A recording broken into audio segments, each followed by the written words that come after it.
138 दिनों के बाद शनिदेव वक्रगत अवस्था से पुनः मार्गी अवस्था में आ रहे हैं। वह 28 नवंबर को बृहस्पति की मीन राशि में ही मार्गी हो जाएंगे।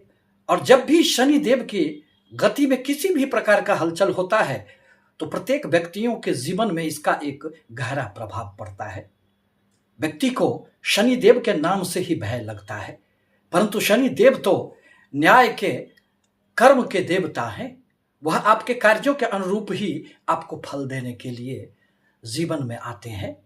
दरअसल काल पुरुष की कुंडली में 10वां भाव जो कर्म का है एवं 11वें भाव लाभ का भाव शनिदेव के अधीन आता है। आप अपने कार्यों के द्वारा जो धन लाभ प्राप्त करते हैं वह तो शनिदेव के अधीन ही आता है। यदि आपको नौकरी नहीं मिल रही है तो शनिदेव की पूजा आराधना करने से आपको निश्चित रूप से नौकरी भी प्राप्त हो जाती है। परंतु शनिदेव जब तक 138 दिनों तक वक्रगत अवस्था में थे उनके प्रभाव में अत्यधिक वृद्धि हो गई थी और वह अशुभ प्रभाव ही अत्यधिक दे रहे थे। जब भी शुभ ग्रह वक्रगत अवस्था में आते हैं तो व्यक्तियों को यश, प्रतिष्ठा, मान सम्मान, राज्य की प्राप्ति होती है। और जब भी कोई पापी ग्रह वक्रगत अवस्था में आते हैं तो व्यक्तियों को भटकने के लिए मजबूर कर देते हैं। अनेक प्रकार के व्यसनों से उसका संबंध बन जाता है। इसी संदर्भ में आज मैं मेष राशि पर इसके पड़ने वाले प्रभावों को लेकर आपके समक्ष उपस्थित हुए हैं। आप यदि अपना जन्म कुंडली विश्लेषण करवाना चाहते हैं तो आप निश्चित रूप से मुझसे संपर्क स्थापित कर सकते हैं, क्योंकि जन्म कुंडली तो एक दर्पण होता है। मैं आपका भाग्य का निर्माण तो नहीं कर सकता, परंतु आने वाले समय के प्रति आगाह तो कर ही सकता हूं। इस फलादेश को आप चंद्र राशि के आधार पर देख और समझ सकते हैं। अब जहां तक मेष राशि का प्रश्न है तो मेष राशि के द्वादश स्थान 12वें भाव में शनिदेव मार्गी अवस्था में आएंगे।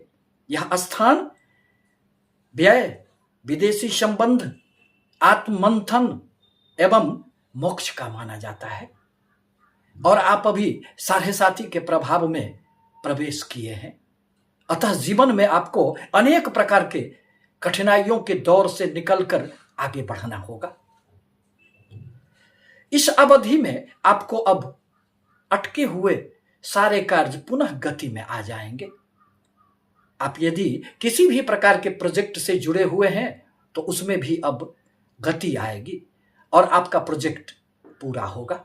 अब यह समय आपके लिए धीरे धीरे प्रगति की ओर ले जाने वाला होगा, परंतु किसी भी प्रकार का शॉर्टकट यदि आप अख्तियार करते हैं, अति तीव्र गति से आगे बढ़ने का प्रयास करेंगे तो शनिदेव फिर आपको परेशानियों में भी डाल सकते हैं। मार्गी शनि के कारण अब आपके नौकरी में भी आपको प्रमोशन होंगे अथवा कोई अतिरिक्त प्रभार भी आपको दिसंबर जनवरी से प्राप्त हो सकता है। विदेशी व्यवसाय से जुड़े हुए लोगों के लिए यह एक वरदान साबित होगा। आप किसी भी प्रकार के इंपोर्ट एक्सपोर्ट से जुड़े हुए हैं तो इस अवधि में आपको निश्चित रूप से सफलताएं प्राप्त होगी। यदि आप विदेश में रहना चाहते हैं, आपके फाइल अटके पड़े हैं तो उसमें भी अब आपको सहूलियतें होगी।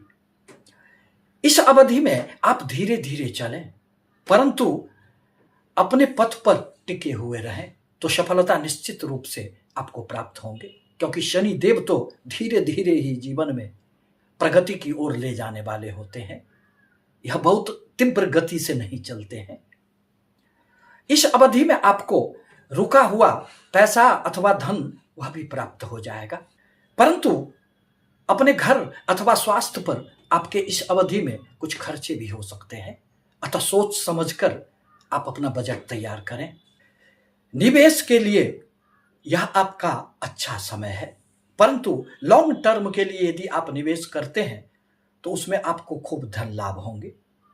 परंतु किसी भी प्रकार का यदि आप त्वरित लाभ के लिए कुछ धन निवेश करते हैं तो उसमें आपको नुकसान हो सकता है। यदि आप कर्ज ले रहे हैं अथवा किसी भी प्रकार का कर्ज ले चुके हैं तो उसमें भी अब धीरे धीरे वह सधने लगेगा। मानसिक तनाव एवं निद्रा की कुछ स्थितियां, परेशानियां सामने आ सकती है, अतः उससे बचने का आपको निश्चित रूप से प्रयास इस अवधि में करना चाहिए। अब जहां तक किसी भी प्रकार के रिश्तों का प्रश्न है तो उसमें आपको धैर्य रखना होगा और फूंक फूंक कर कदम आगे बढ़ाना होगा, अन्यथा आप निराशाओं में घिर जाएंगे। इस अवधि में पारिवारिक जिम्मेदारी कुछ बढ़ सकते हैं। आपकी वाणी में थोड़ी सी गहराई तो रहेगी, परंतु अपने वाणी पर आपको नियंत्रण इस अवधि में रखना आवश्यक होगा। यदि आप शादी के इच्छुक हैं तो दिसंबर जनवरी से इस प्रकार के योग बनने लगेंगे कि शादी में अब आपकी जो बाधाएं थी वह समाप्त हो जाएगी। स्वास्थ्य पर भी थोड़ा सा आपको ध्यान रखना होगा। इस प्रकार कहा जा सकता है कि जीवन में आपको अनेक प्रकार से नए कुछ अनुभवों से गुजरना पड़ेगा और उसमें ही आपको अपना जीत दर्ज करना होगा। शनिदेव के उपाय के रूप में आप बुजुर्गों की सेवा किया करें, मजदूरों की सहायता करें। बजरंग बली से शनिदेव भी भयभीत होते हैं, अतः आवश्यक है कि शनि अथवा मंगलवार को आप बजरंग बली की सेवा आराधना करें, मंदिर जाया करें। आप शनि मंदिर में यदि तेल का दान करते हैं तो यह भी आपके लिए जीवन में एक प्रगति की ओर ले जाने वाला होगा। आपसे पुनः निवेदन है कि यदि हमारी बातें अच्छी लगी हो तो हमारे चैनल को लाइक एवं सब्सक्राइब निश्चित रूप से करें। धन्यवाद।